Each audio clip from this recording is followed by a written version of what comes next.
Okay, sir. In practicality again, sir, let me go back. I know there's historical symbolism. Let's go practical. There's one Knights of Rizal organization with many chapters, but you do know that there's four female organization, counterpart organization. Does that point to the fact that this female organization, that's four separate female organization with this, I would say, the same Rizalian uh, uh, thrust, be counter to the thought that the Knights of Rizal is better off being co-ed when there's only one male organization, the Knights of Rizal, and under its wing,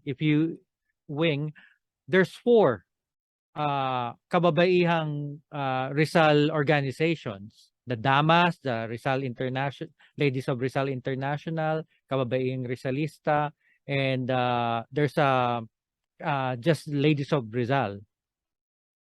Would that be counter to the thought that probably it doesn't work because even the females, they don't get along?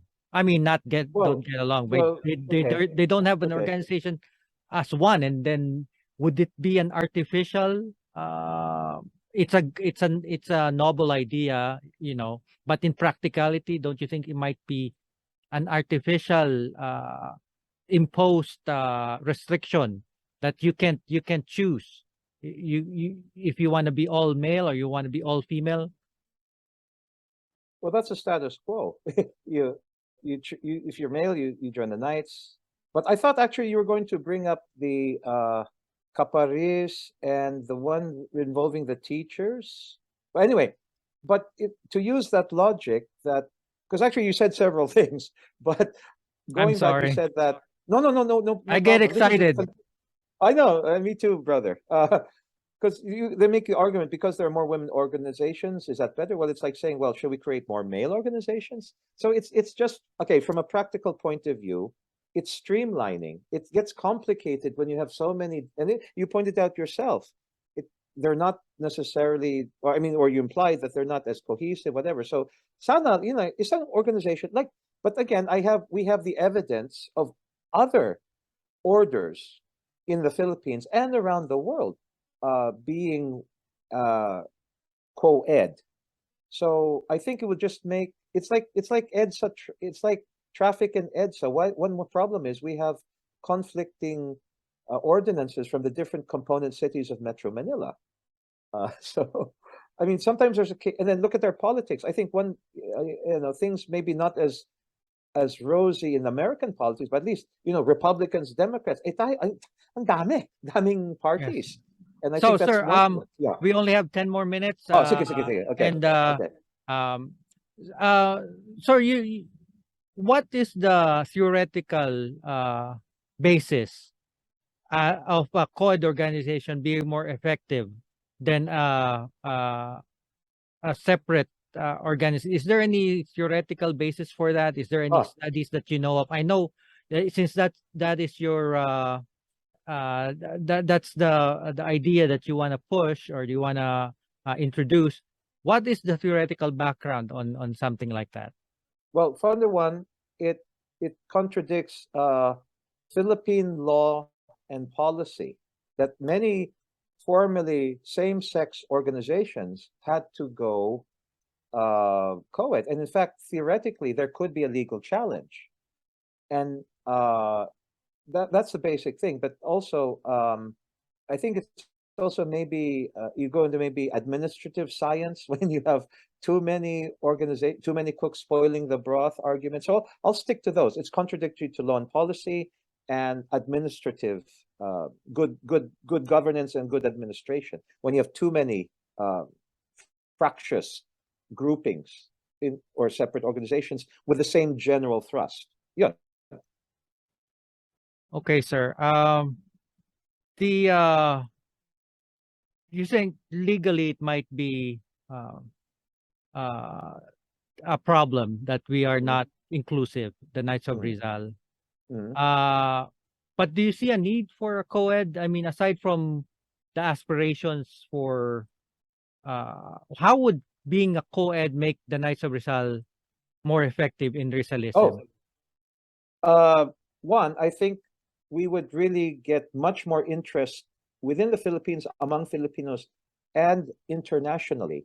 You would have much more solid Department of Foreign Affairs support because right now, as I said, many ambassadors are uneasy about dealing with the Knights because it's viewed as sexist. So I think there are many practical things to gain. However, I just like to flag a point. Nevertheless, there's also that frat samahan aspect, which we could actually disaggregate. We could separate, so to speak. I know this take more time, but I know many join the Knights as their male bonding. That's fine, but that could be like a activity or within the bigger order. So it's like you ask, how did the male Rotarians survive when pretty much it was, in many cases, their escape from the family or the wife, to be honest. Not me, of course. But yeah, it's something to be further. But these are great points you raise. But again, yeah, this is not going to happen overnight. I granted for that. But at least we get the conversation going. Thank you. Now, sir, how serious are you in this? Are you in this endeavor? Are you going to actually create a formal position paper? How serious is this thought? I Well, know this was ignited by your Facebook account, but how serious are you, sir? oh, very serious, but don't worry. It's just, unfortunately, one of our brothers, I think, took maybe the less ideal approach of immediately challenging why I should use social media, and which was not just me, but many others counter this.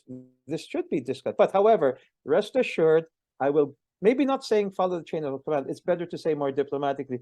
Let's approach this in a fraternal and a holistic manner. So yes, number one, but actually, yeah, I have been talking to, I don't want to reveal their names, senior members of the order, and they are very positive about it. So don't worry.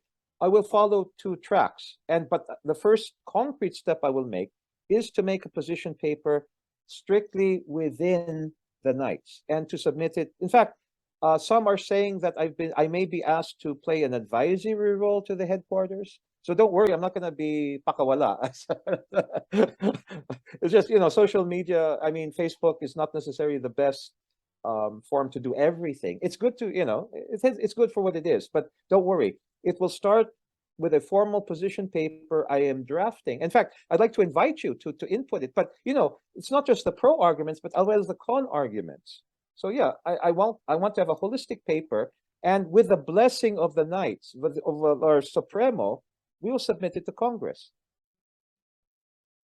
Because remember, we're talking about a law that Yes, we're right, sir. ultimately amending. Yeah. Yes. So Now, did you see don't worry. a Yeah. part in the law that needs to be amended? I Oh, mean, is actually, it the it's law very already? It's just a matter of interpretation. That's true. Actually, to be honest, I haven't looked at it very carefully, but it's theoretically possible that we don't need to. But if not, if we don't have to allow full integration of women, it might just be a matter then of internal resolutions. I don't know. That's why, yeah, I think it was pointed out, yeah, we should get legal experts. Yes, right. Although I studied law, I'm not the practicing lawyer, so we'll get our legal minds. But yeah, I don't want this to be civil war. Don't worry. So, I know, sir. Again, sir, thank you so much, sir, for this opportunity of picking your brains. And as playing as a devil's advocate, I wanted to give you the assurance that we don't take this.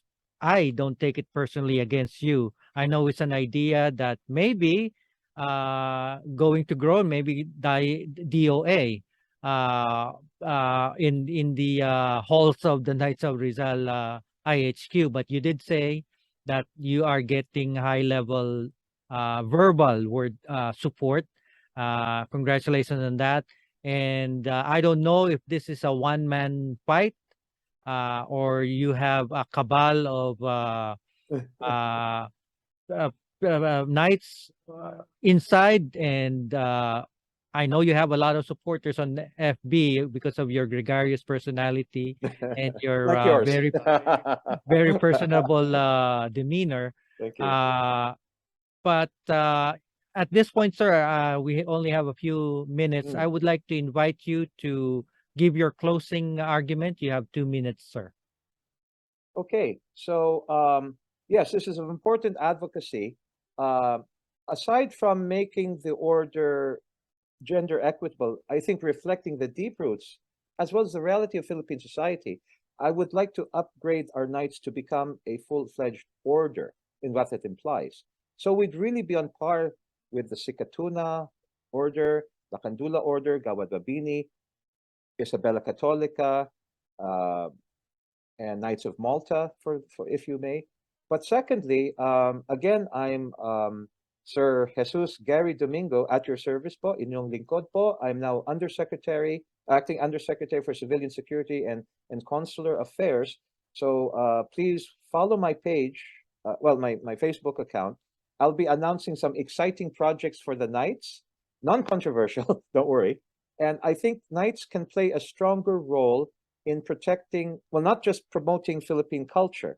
And on that note, Philippine and also promoting Rizal to youth, I run the Diplomatic League and the Volunteer Ambassador Youth Ambassador Program, which gels very nicely to Riley and Caparis and other our youth orientation. In fact, our chapters in New Zealand are actively promoting along the lines of partnership with the embassy and with the Anzo region, which I came from.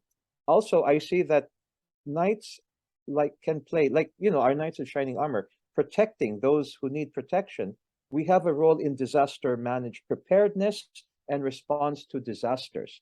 So this is something maybe I hope I can appear in your show maybe we could do a collaboration. I love your show, and I think there's a synergy we can have if I can echo your program, if you don't mind, in my social media. And a shout out to Mayor Ron Falcone. I think the Knights can also play a very important role in bringing together people like Ron, who is our mayor there in Ohio, and Sir Paulo Garcia, Knight of Rizal, the first Filipino member of parliament in New Zealand. So I think Knights have a very important role to play in the empowerment of the global our Filipino diaspora. A lot to say, but Dr. Rizal was a Renaissance man, a man of many talents, not just for the Philippines, but for the world. Let us continue to emulate him. Non Well, omnis moriar. Maraming salamat po.